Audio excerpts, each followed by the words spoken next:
Aujourd'hui, nous sommes joyeux, contents que cette illustre personne nous revienne, non pas pour faire le deuil, mais pour célébrer ce qu'a été sa vie.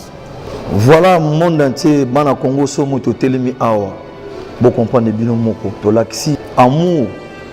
Oyo tozalaka na mona papa Tshisekedi wa Mulumba oya tika biso. Corps ya papa Etienne Tshisekedi wa Mulumba ekokoma. J'ai dit que ne biso ndio surtout ko ya papa. Bino tout bos en aéroport. Le peuple d'abord. Tokozala wana tolakisa bolingo o papa zaka na wana biso. Biso tozaba africain. Oui bien ngo tolelaka. Mais o eza susu matanga te tozo célébrer ce ko vi na ye. Nous avons un rendez-vous vendredi dans le stade de Martyr. Nous avons la musique. Nous avons dit que papa la musique mingi. Alors nous n'ayez pas peur.